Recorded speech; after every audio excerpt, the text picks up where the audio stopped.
no livro de 1 Samuel,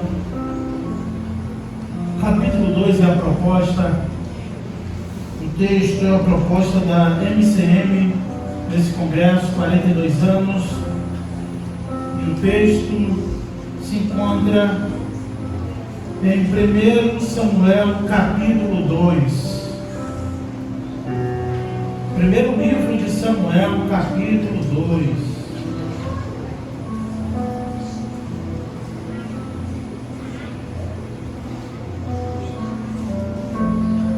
Todos acharam? Eu vou ler apenas o verso 1 os versos 1 e 2 e depois iremos fazendo a exposição. Irei fazer a exposição em algumas partes aqui do texto. Deixe sua Bíblia aberta para acompanhar comigo no momento em que me debruçar a leitura do texto.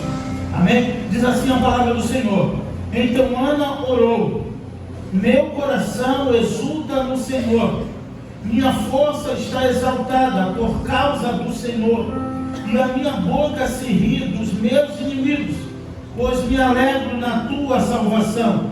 Não há ninguém santo como o Senhor, não há outro além de ti, não há rocha como o nosso Deus. Ó Pai, fala conosco, Senhor, através da tua palavra, porque precisamos ouvir a tua voz.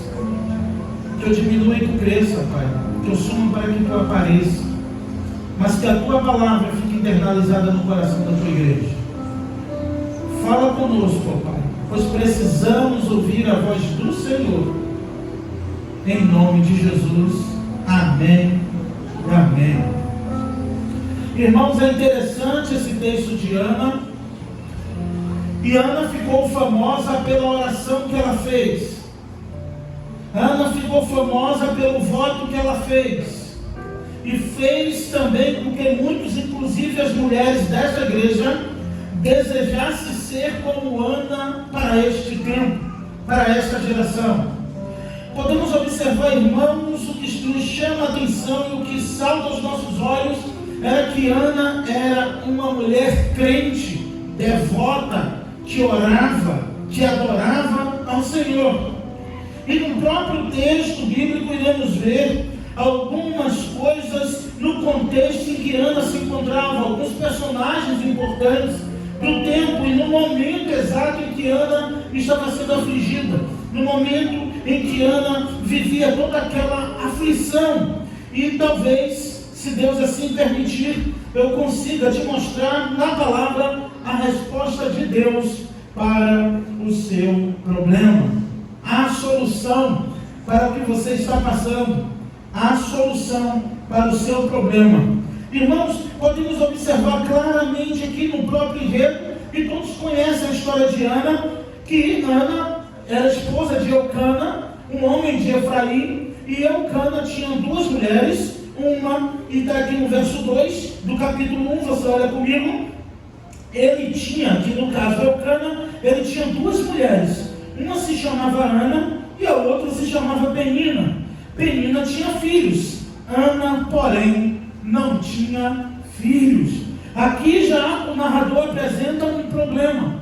O problema não era necessariamente o fato de Eucana ter duas mulheres. Culturalmente isso aqui parece que não era problema algum.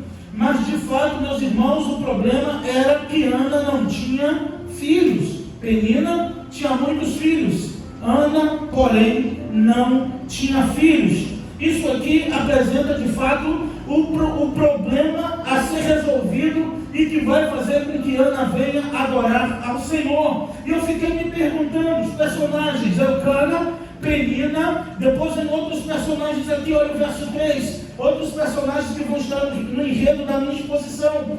Todos os anos esse homem subia da sua cidade para adorar e sacrificar ao Senhor dos Exércitos em Siló, onde os dois filhos de Eli, Ofni e Finéias, serviam como sacerdote do Senhor. Esses dois homens, irmãos, eram sacerdotes da época. Outro no cenário aqui também é o próprio profeta Eli, sacerdote Eli, que também, de uma certa forma, Deus usava ali de forma também profética. Eli, pai de Ofni e Finéias, 2 jovens sacerdotes depravados, profanos, que não tinham compromisso com Deus.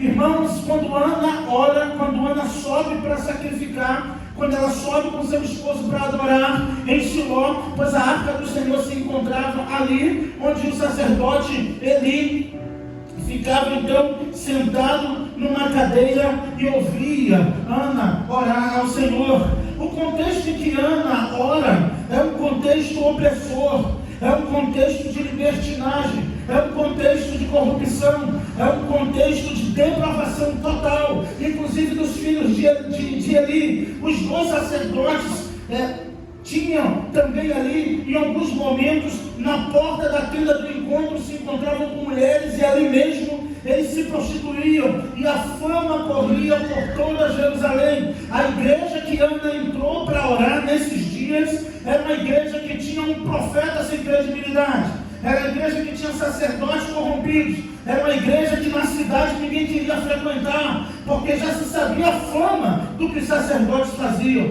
Daqui a pouco vamos ver mais um pouco do ofício e de fato do que esses sacerdotes faziam. Mas o que me chama a atenção, irmãos, e a primeira pergunta que eu faço para vocês, em forma de tópico talvez: como ser Ana em uma geração de Penina? A Bíblia vai dizer que a nossa luta não é contra carne nem sangue. Lógico, não temos um rival físico, pois a nossa luta não é contra carne nem sangue, mas contra principados e potestades que atuam nas regiões celestiais. Irmãos, o nosso adversário é pior do que a Penina. O adversário das nossas almas, aquele que veio para roubar, matar e destruir, é Satanás, a antiga serpente que enganava e que continua enganando. O salteador que veio para roubar, matar e destruir, que é invisível, que não podemos ver, que não podemos tocar, mas com suas artimanhas ardilosas, como diz o apóstolo Paulo escrevendo aos Efésios, potestades do ar, que atuam nas regiões celestiais,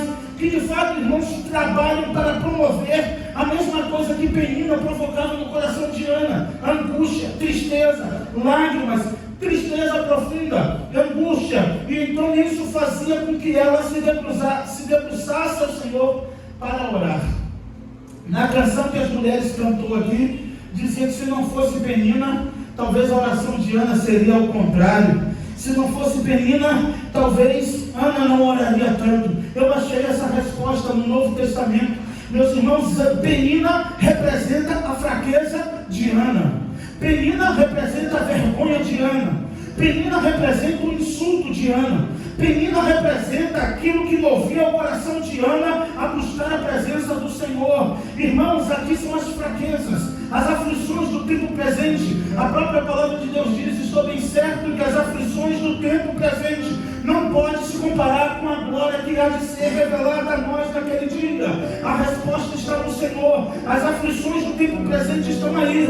O próprio Jesus disse: no mundo tereis aflições, mas tende bom ânimo, porque eu venci o mundo. Só que ele não disse: vocês vencerão também. Ele disse: eu venci o mundo. Jesus também vai dizer na sessão do Sermão do Monte: bem-aventurados sois vós. Olha isso: felizes são vocês quando vos injuriarem e mentindo disserem todo mal contra vós. Alegrai-vos neste dia, fiquem felizes quando isso acontecer, porque grande será o vosso galardão no céu. Então, irmãos, como ser Ana e como orar como Ana no tempo e numa geração de Penina, onde as coisas, meus irmãos, que surgem, de fato, a fraqueza, o pecado, servem para nos envergonhar e, sobretudo, para envergonhar aquele que nos salvou. Meus irmãos, a Bíblia vai dizer que quem deixou Ana estéril foi o Senhor que fechou a sua madre, o Senhor que permitiu que ela fosse estéril, o Senhor que quis que ela não gerasse, para que ela pudesse, ao longo desse tempo, orar e buscar a presença do Senhor.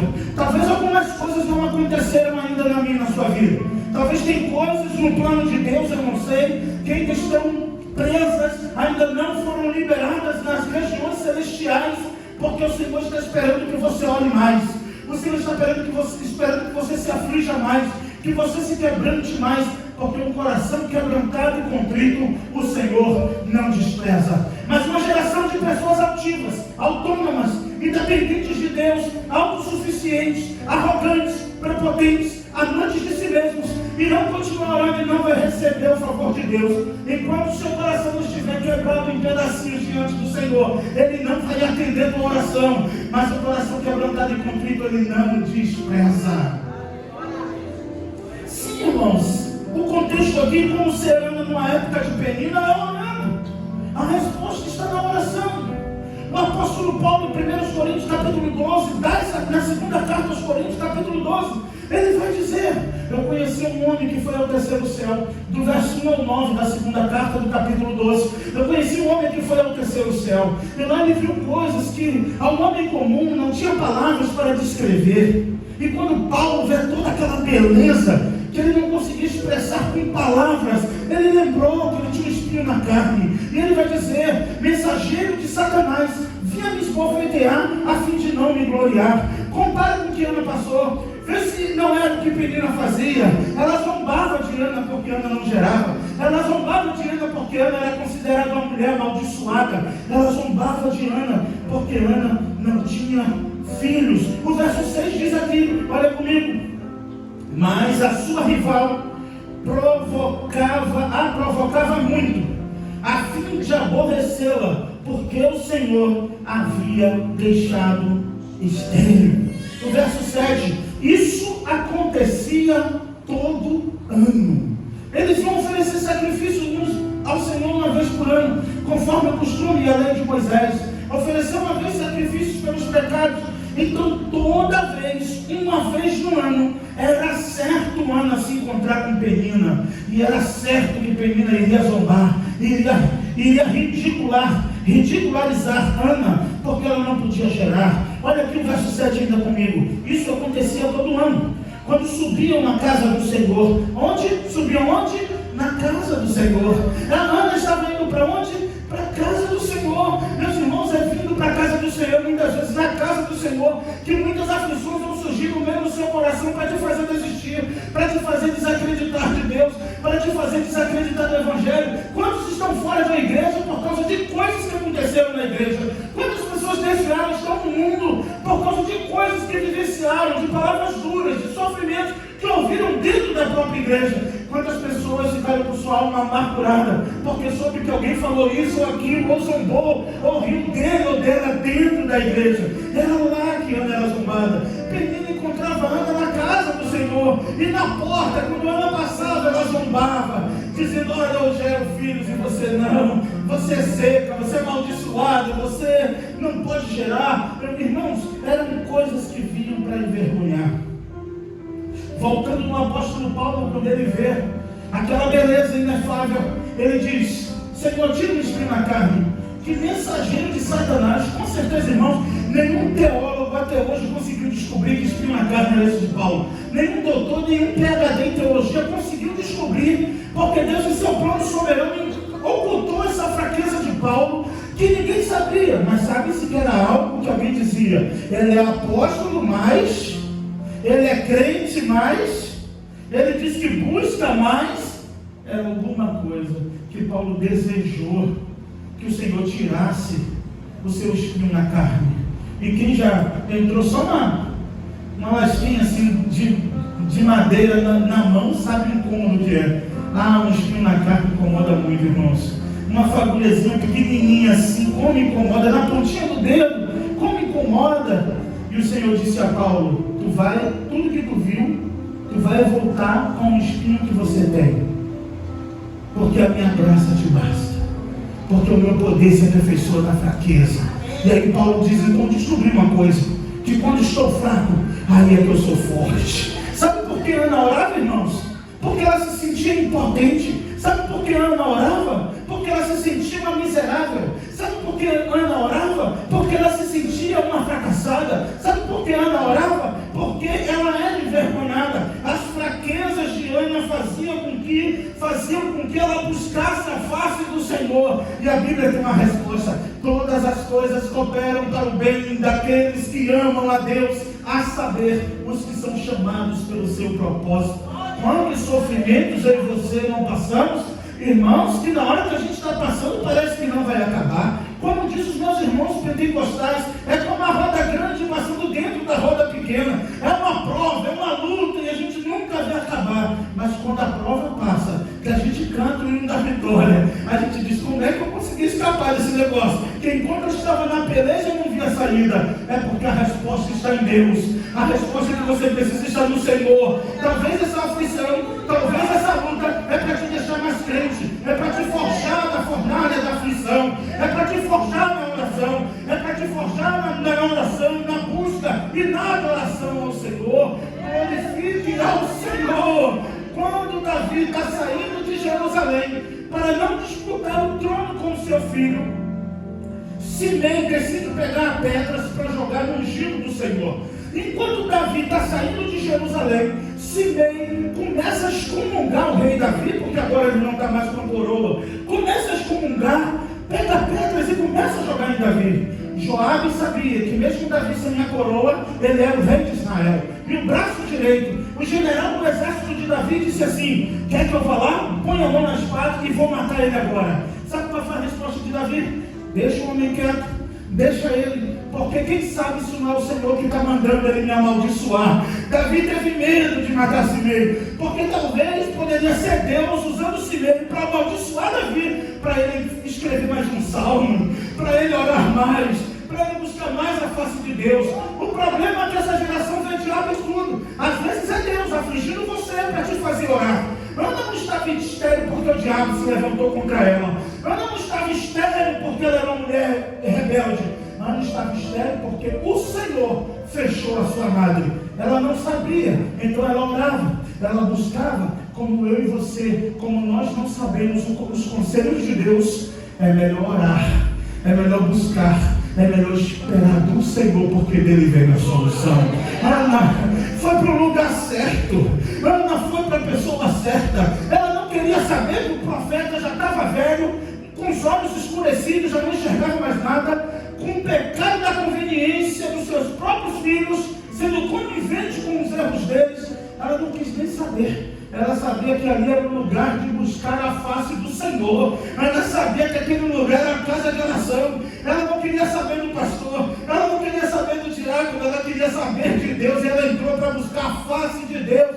Você, homem ou mulher, deve ter a atitude que Ana teve, de entrar na casa do Senhor e buscar a face do Senhor, para que Ele te aperfeiçoe nas suas fraquezas. Porque a Bíblia diz que não sabemos nem orar como convém, mas o Espírito Santo que intercede por nós, com gemidos inexprimíveis, e nos assiste em nossas fraquezas. Isso aqui é uma fraqueza. Eu pego de um lado e o Espírito Santo pega do outro, ele me ajuda a carregar a minha fraqueza, irmãos. É a Bíblia que diz isso. Sabe essa tua fraqueza? Sabe essa tua fraqueza, esse fardo?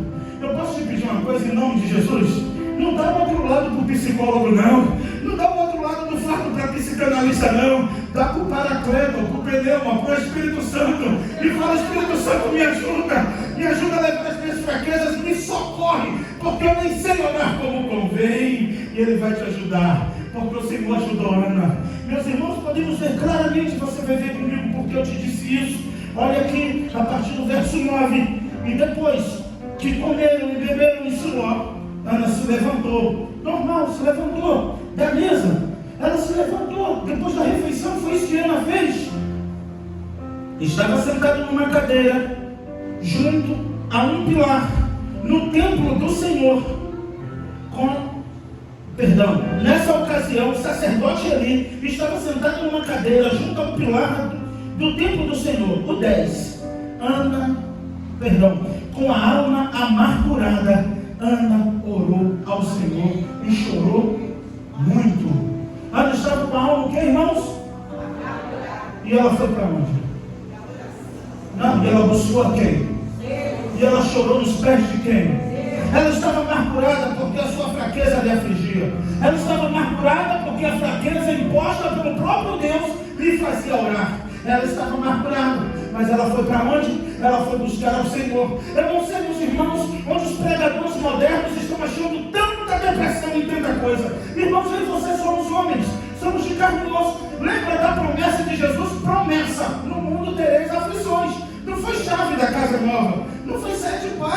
sucesso. Foi: no mundo tereis aflições. Se tem uma coisa que a Bíblia garante para o crente, é aflição.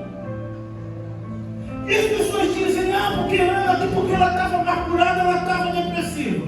Elias estava na caverna, depressivo. Mas quem foi lá falar com Elias na caverna? Quem foi? Deus usou um psicólogo, um psicanalista para ir na caverna falar com Elias? Me responde. Foi o próprio Deus, irmã Elias, que foi lá na caverna e disse: Elias, levanta, come e bebe, porque a caminhada é longa. É o Senhor que vai te levantar. É o Senhor que vai te pôr de pé. É o Senhor que vai pegar tua alma e levantar nessa noite. É o Senhor que vai te restaurar. É só o Senhor que pode fazer isso.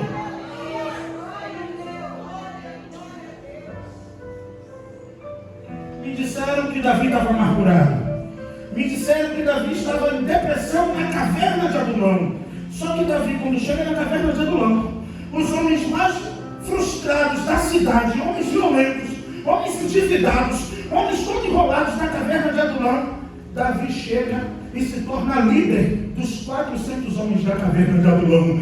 Esses 400 homens que estavam atribulados, quando o rei Davi chega na caverna de Adulão, eles dizem: tem uma coisa diferente desse homem. É porque ele é segundo o coração de Deus.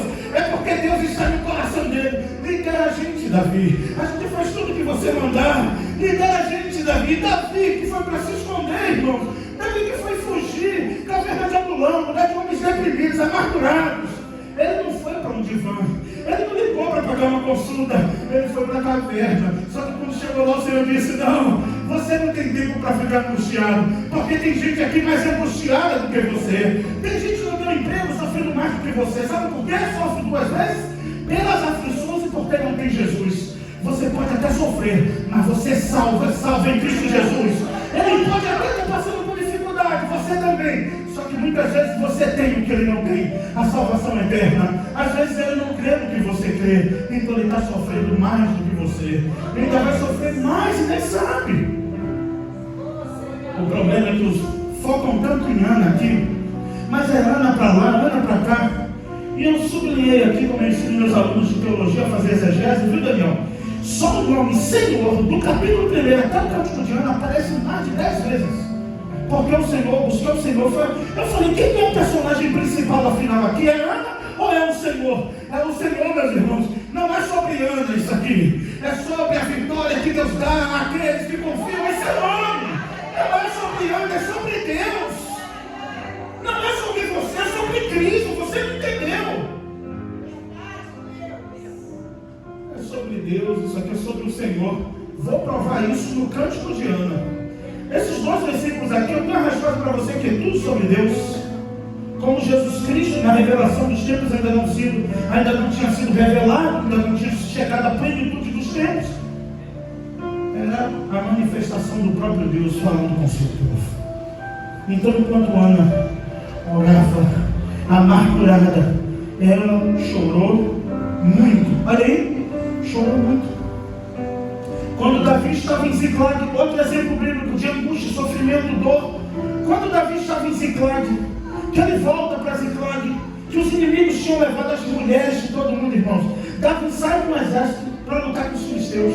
Chega lá, os filisteus dizem: não, vai que Davi se levanta contra a gente. Quando Davi volta para Ziclag com seus 600 homens, não tinha esposa mais lá. As esposas, os filhos, filhas, tinham todos sido levados pelo inimigo. Imagina você. A Bíblia diz que a cidade toda incendiada, tudo pegou fogo, e os homens amargurados, pois não sabiam para onde o exército tinha ido. Imagina o inimigo, homens bárbaros, brutos, com costumes diferentes, levaram as esposas de todo mundo, as filhas, moças, grandes, pequenas, todo mundo. Imagina o que passou na cabeça daqueles homens, irmãos. A Bíblia diz que Davi se amargurou, e Davi chorou muitíssimo até não ter mais forças. Mas a Bíblia também diz: enquanto Davi estava orando até não ter mais forças, aqueles homens estavam cochichando entre eles de apedrejar Davi. Eles estavam dizendo: é culpa dele, vamos matar ele, é por causa dele, a culpa é dele. Enquanto estavam planejando matar Davi, sabe o que Davi fez? Ele buscou a sua força no Senhor, porque a nossa força só pode ser revigorada no Senhor. Você pode precisar de muita coisa, assim como eu preciso, mas tem uma realidade aí. Só quem pode consertar a tua alma é aquele que te criou. É só o Criador que conserta a criatura. A criatura não conserta a criatura. É só o Criador que te conhece, que te sonda, que te vê, que pode colocar a mão na tua alma e trocar e mudar o que você precisa. Não tem 3 passos para a vitória. Não existe 7 passos para ser diferente. Só existe um passo, é em direção ao Senhor. Só existe um passo na direção de Deus. Jesus disse: eu sou o caminho, a verdade e a vida. Ninguém vem ao Pai se não for por mim. Só existe um passo, só existe um caminho, que é Jesus Cristo, Filho de Deus. Quer ser como Ana? Faça como Ana. Quer ser como Ana? Viva como Ana. Olhe, busque no Senhor. Você quer ser como Ana? Você quer realmente ser como Ana nesse tempo? Homens e mulheres, oração. Busca o Senhor. Vai para a casa do Senhor. Ora ao Senhor. Busca a presença do Senhor. E a resposta certamente virá do Senhor. Uma terra e uma época que o profeta já estava cego, sem discernimento, sem percepção alguma. Então ele está sem discernimento, sem percepção alguma, e ele está cego. Ele já perdeu o discernimento, porque Eli, o sacerdote, aprendeu a conviver com o pecado. E deixa eu te dizer uma coisa: quem aprende a conviver com o pecado perde o senso da presença de Deus. Quem aprende a viver com o pecado perde o temor de Deus. Quem aprende a conviver com o pecado não escuta quando Deus fala, porque a mão do Senhor não está encolhida para que não possa salvar, nem agravado os seus ouvidos para que não possa ouvir. Isaías 59, verso 1. Mas as vossas iniquidades fazem separação como um muro entre vós e o vosso Deus, impedindo que ele vos ouça. Só que Ana entra no templo, todos conhecem. A mulher se derrama diante do Senhor. Ela ora para buscar a bênção que ela tanto queria. Ela queria um filho. Ela orou e ela buscou isso no Senhor. E o sacerdote disse: você está cheia de vinho. Você bebeu? Não, beba vinho. E ela disse: meu Senhor, não bebi. Simplesmente eu estava me derramando diante do Senhor. Eu estava colocando a minha súplica diante do Senhor. Ela orou. Só que tem um detalhe também no pedido da oração de Ana, que faz toda a diferença. Ana orou para que Deus desse algo, não para ela, mas para que Deus desse o que ela queria para o Senhor. Eu vou explicar melhor. Tem gente que pede tanta coisa a Deus, e quando tem, não quer nem que Deus veja. Tem gente que pede tanta coisa a Deus, e quando tem, não serve para Deus. Você acha que Deus vai te dar uma coisa que não serve para Ele?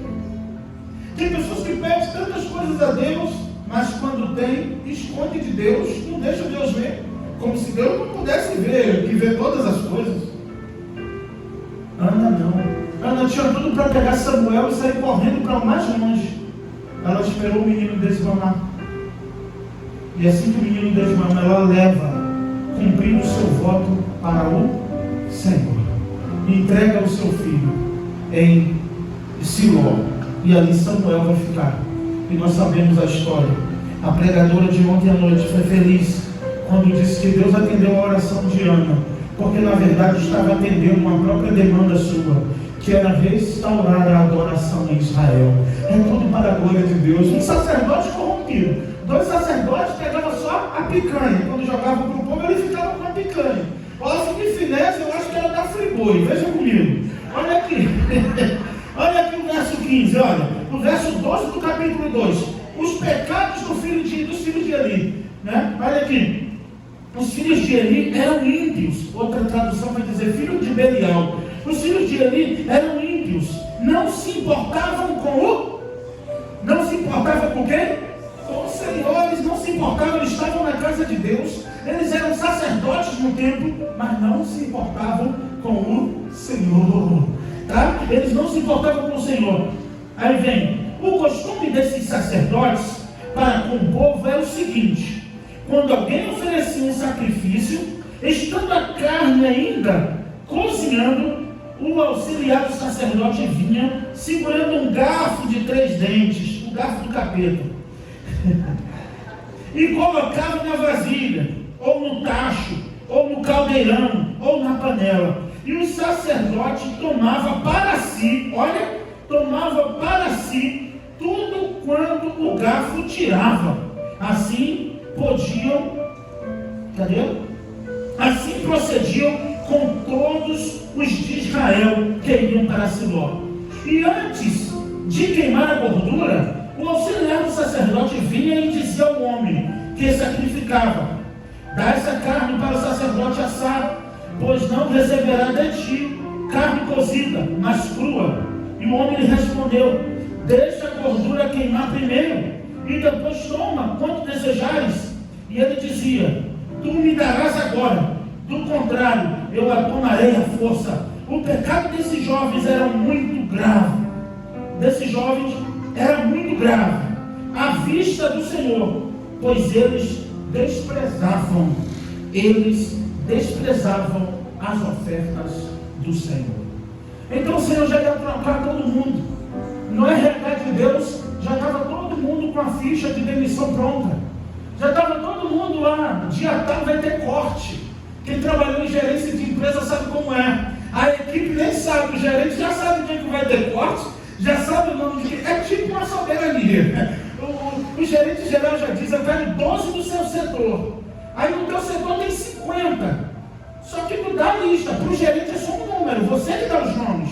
Que é você que sabe quem é morcego, quem trabalha, quem não trabalha. Então, você dá os nomes do gerente, não quer nem saber. Você mandou o nome, é mesmo, Carlinhos, só vai para RH para fechar a conta dessa reunião. Só que naquela semana a pessoa nem sabe que vai rodar. A gente diz assim, vai rodar e nem sabe. Olha, parece que é adivinha, mas trabalha muito o menino nessa semana. Já chega pegando vassoura, você fica lá, meu Deus do céu, Jesus amado.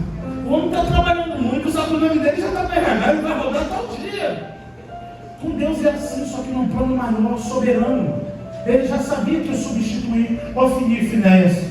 Lá na frente, até quando Eli vem falar com eles, dizendo: meus filhos, vocês estão procedendo errado. Estão dormindo com mulheres na frente da tenda do encontro. Vocês estão fazendo coisa errada. E a Bíblia diz assim, irmãos: e eles não ouviram o seu pai, porque Deus os queria matar. Entende? Já tinha um dia de Deus matar Ofni e Finéias, por causa de tudo isso que eles estavam fazendo. Por que Deus matou Ofni e Finéias? Porque eles não se importavam com o Senhor. Por que Deus matou Ofni e Finéias? Porque eles desprezavam as coisas santas, aquilo que era do Senhor. Só que eles nem sabiam. E a desobediência deles era de fato um pretexto que Deus já iria usar para ceifar a vida dos dois. E assim eles morrem em batalha. Todos nós sabemos que eles vão morrer em batalha. Por quê? Quando Israel está perdendo a batalha para os filisteus, o que é que Ofni e Finéias faz? Como muitos crentes fazem. Acho que é sobre Ana, não é sobre Deus o texto. Sabe o que faz? Muitos fazem. A arca da aliança ficava lá na sala, no templo, em Siló. Eles aprontavam, eles se prostituíam, eles eram profanos, eles roubavam a picanha, aquela picanha que não chegou até hoje. Ofni e Finéias já comeu há muito tempo. Falou de picanha, eu sei que vocês lembraram disso, eu sei. A picanha ainda não chegou. Ofni e Finéias levou, te dá a resposta hoje. Eles faziam tudo isso. Só que no dia que Israel estava lutando na peleja e começou a perder, sabe o que eles fizeram? Vamos voltar e vamos pegar a arca do Senhor para a gente ganhar. É o que muita gente faz. Quer ser como Ana, mas leva a presença de Deus sem fazer parte da presença de Deus. Ele não tem parte com Deus e quer levar a presença de Deus. Eles pegam pensando que a arca vai dar vitória. Irmãos, não deu. Israel perde a batalha, os dois morrem em batalha. A arca do Senhor é levada pelos filisteus. É uma trabalheira só lá em Israel. Toda a confusão por causa de dois homens que não tinham o temor do Senhor. É nesse contexto que Ana ora. É nesse contexto que Ana busca a face do Senhor. É nesse contexto que Ana busca a presença do Senhor. É nesse contexto que ela se deleita no Senhor. Quando, então, resolvendo aqui o problema da aflição de fato aquilo que Ana vivia, e ela disse para os sacerdotes: não pense que o que eu estou passando, eu estou bebendo, não pense que a minha dificuldade, a minha luta, está de fato me fazendo sofrer. Pelo contrário, irmãos, é o que eu digo. Olha, podem achar depressão em todos os personagens da Bíblia. Pode dizer que eles estavam com depressão. Ainda bem que eu já perguntei à nossa psicóloga formada aqui na nossa igreja se ela se importava. Um dia desses eu falei: Tatiele, por favor, diaconiza, você é psicóloga. E para garantir, eu confirmei que ela é formada em psicologia. Eu falei: você fica incomodada quando o pastor desce a linha em psicologia? Ela disse: não, pastor, eu até gosto, porque a resposta vem de Deus. Falei: então amém, fico mais à vontade ainda. Irmãos, se todos esses personagens se encontram que eles estavam amargurados, angustiados, eram problema de depressão, a própria Bíblia está dizendo onde eles se encontraram a resposta. Se Davi estava em depressão, quem lhe curou da depressão? Deus. Se Ana estava, vamos supor que fosse verdade esse mito, que Ana estava em depressão, tá, mas quem sarou Ana? Quem curou Ana? Quem deu vitória a Ana? Foi ela mesma que meteu a mão na alma dela e começou a consertar? Foi alguém? Foi Deus. É tudo sobre Deus, a gente precisa entender isso. É tudo sobre Ele, a gente busca Ele, a gente pede a Ele e o milagre acontece. Então, quando o sacerdote libera a palavra de bênção na vida dela, seja feito conforme a palavra do Senhor na sua vida. Muitos vão dizer que até o fato de Ana não comer, não beber, não foi porque Ana estava tão triste que não queria comer e beber. Ana era crente. Não comer e não beber era jejum. Ana estava se consagrando, ela estava ali contrita ao Senhor. Por isso que o semblante dela era triste sempre, porque ela vivia buscando ao Senhor, ela vivia no jejum, ela vivia na oração. Pastor, me prova isso, eu te provo, aí mesmo no texto. Quando o sacerdote diz para ela: vai que Deus vai te abençoar, em outras palavras, olha o verso 18 do capítulo 1. Ela disse: que a tua serva encontre graça diante de ti. Então a mulher seguiu o seu caminho e comeu, e o seu semblante já deixou de ser triste, porque ela se alimentou, ela comeu, agora ela entregou diante do Senhor, porque orava e não orava todo dia. Mas quando ela recebe essa palavra, ela diz: opa, a resposta vem do Senhor. E ela vai comer, e agora o seu semblante muda. Então Eucana, seguindo ali o protocolo do marido, conheceu a sua esposa, e o Senhor se lembrou de Ana. E aqui nós vemos, irmãos, claramente que no tempo determinado, vai chegar aqui até o capítulo 2, no tempo determinado, o Senhor permitiu que Ana gerasse. Só que quando Ana recebe a bênção, de quem é a bênção? De quem é a bênção? Ela consagra ao Senhor. Quer um conselho? Não peça nada para o Senhor que você não possa consagrar para Ele. Não peça nada para o Senhor que você não possa dizer: Senhor, o Senhor me deu, mas eu entrego em tuas mãos. É isso aqui que a gente aprende com Ana. Ela não queria tanto um filho. Era para Ana ser a mãe mais babona do mundo. Era para Ana ser a mãe mais pegajosa do mundo. Era para Ana ser a mãe mais... Vai para o templo, Eucana. Vai sozinho que eu vou ficar com Samuel. Eu demorei tanto para ter, fui humilhado, fui envergonhado. É igual o crente que pede tanto a bênção para Deus, quando Deus dá, ele fica com Samuel. Ele não vai para o templo mais não. Agora ele não tem mais tempo de ir para o templo não, porque o Samuel dele está tirando ele da presença de Deus.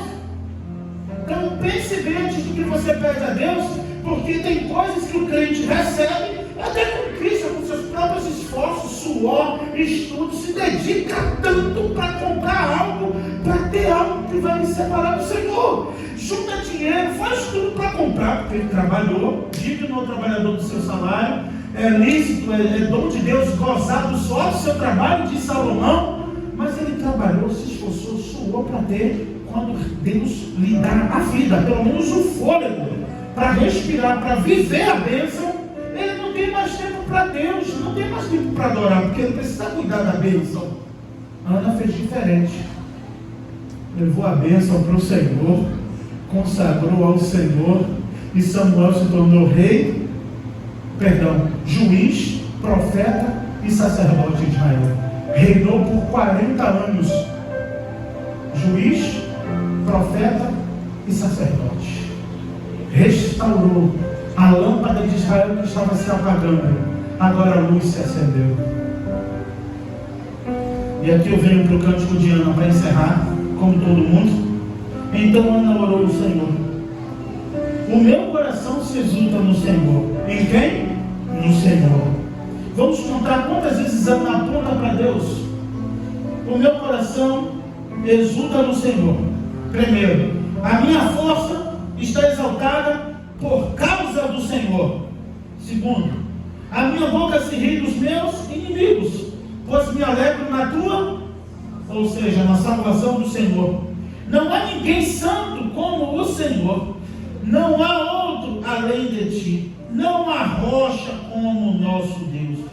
Não falei mais palavras altivas, nem arrogantes, palavras arrogantes saem da vossa boca, porque o Senhor, olha a entronizando o Senhor, é o Deus da sabedoria e julga os atos dos homens. Os arcos dos fortes estão quebrados, mas os fracos são vestidos de força. Isso é uma poesia, tá, irmãos? Isso é uma poética hebreia. Eu falo isso teologia do Novo Testamento, do Antigo Testamento. Isso é uma narrativa, isso é uma poesia, tá? Eu vou explicar também por que eu estou dizendo isso.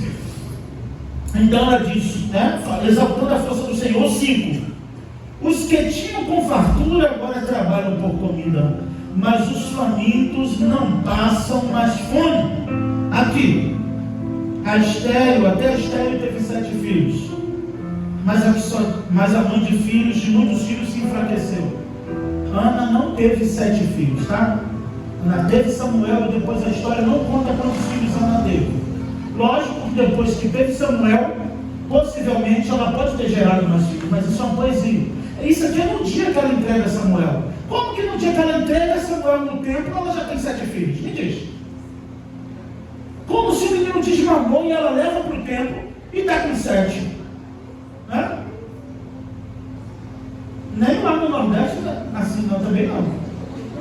Lá você vê mãe de 17, de 22, de 16, mais um de cada vez. Né?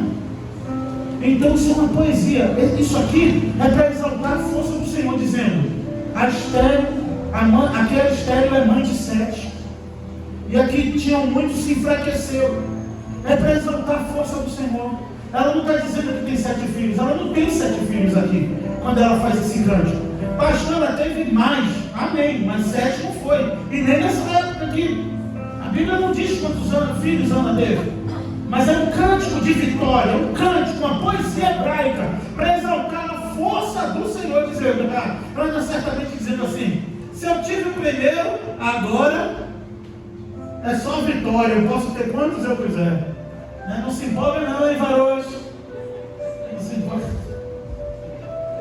se empolga não. Mas essa é a verdade, irmãos. Ela exalta a força do Senhor. Agora olha aqui. Os que tinham com fartura agora trabalham por comida. Vem comigo, verso 5 do capítulo 2. Mas os famintos não passam mais fome. Até a Estéreo teve 7 filhos, mas a que tinha muitos filhos se enfraqueceu. O Senhor é que tira a vida e a dá, faz descer a sepultura e faz surgir dali. O Senhor empobrece, faz empobrecer e enriquecer, abate e também exalta, levanta o pobre do pó, ergue o necessitado do monte de cinzas, para fazê-los sentar entre príncipes, para fazê-los herdar um trono entre os príncipes, para fazer herdar um trono de glória, porque as colunas da terra são do Senhor, estabeleceu o mundo sobre elas. Ainda exaltando o Senhor, Ele guardará os pés dos seus santos, mas os ímpios ficarão mudos nas trevas, pois não é pela força que o homem prevalecerá, mas é pela força do Senhor. O verso 10: os que lutam contra o Senhor serão despedaçados, trovejará desde os céus contra eles. O Senhor julgará as extremidades da terra, dará força ao seu rei, exaltará o poder do seu ungido. Então Eucana voltou para casa de Ramá, porém o menino, percebe que foi no dia que entregou? Cantou e foi para casa. Então só tinha Samuel. Então Eucana entregou o menino e ficou servindo ao Senhor, supervisionado pelo sacerdote Eli. Eu encerro dizendo para você que tudo que, ou qualquer problema que você esteja passando e enfrentando nessa hora, Deus quer que o nome dele seja glorificado através da vitória que ele vai fazer na sua vida. Eu creio que ele vai fazer. Se você está orando ao Senhor, eu creio que ele não vai te deixar sem resposta. Se você está buscando a face de Deus, eu garanto para você que ele vai responder. Eu creio, porque ele não deixa o seu sem resposta. Cantaram aqui, quando ele fica em silêncio, irmã Geraldina, é porque ele está trabalhando. Mas é tudo para a glória de Deus. Você quer ser como Ana nesse tempo de Eucana? Você quer ser como Ana numa geração de Penina? Você quer ser como Ana numa geração de Ofni e Finéias? Você quer ser como Ana numa época de profeta Eli? Vem para o templo, vem orar, vai buscar a face do Senhor, busca a presença de Deus. Você está muito amargurado, pastor, você não sabe. É um trauma que eu tive não sei de tempo. Coloca diante do Senhor, chora aos pés da cruz, chora ali até não ter mais forças. Que eu duvido que quando você não tiver mais força de tanto chorar, se você não vai sentir a mão poderosa do Senhor te colocando de pé.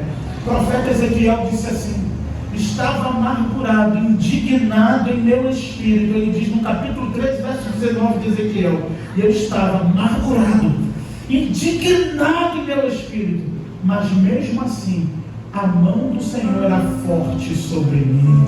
Que a mão do Senhor seja forte sobre a tua vida. Se você está amargurado, se você está aflito, com ansiedade, com dificuldades, com lutas, eu também estou, todos nós temos lutas, dificuldades e aflições. Não é sobre você, o mundo não gira sobre você. Só que nos preocupamos mais em resolver o que nos entristece. Nós nos preocupamos em resolver o que nos angustia, mas esquecemos de resolver em nossa vida o que entristece o Espírito Santo de Deus, o que entristece o coração de Deus, o que fere a santidade de Deus. Mas a gente está preocupado com a nossa dor, com a nossa angústia, com o nosso trauma, mas esquece de que todo pecado fere a santidade de Deus, entristece o Espírito Santo de Deus. Deveríamos nos preocupar mais. O que entristece a Deus, e certamente Ele irá resolver o que nos entristece. Se preocupe em resolver na sua vida, meu irmão, minha irmã, o que está angustiando e amargurando o coração de Deus. Que quando você se preocupar com isso, Ele vai se preocupar com o que está angustiando e amargurando a tua alma. Vai te colocar de pé, vai te fortalecer e vai te dar vitória em nome de Jesus. Que Deus abençoe as mulheres dessa igreja. Que Deus abençoe a todos. Que a palavra do Senhor não tenha falado só o coração das mulheres, mas tenha falado ao coração daquele que busca a face do Senhor. Que Deus abençoe a todos em nome de Jesus.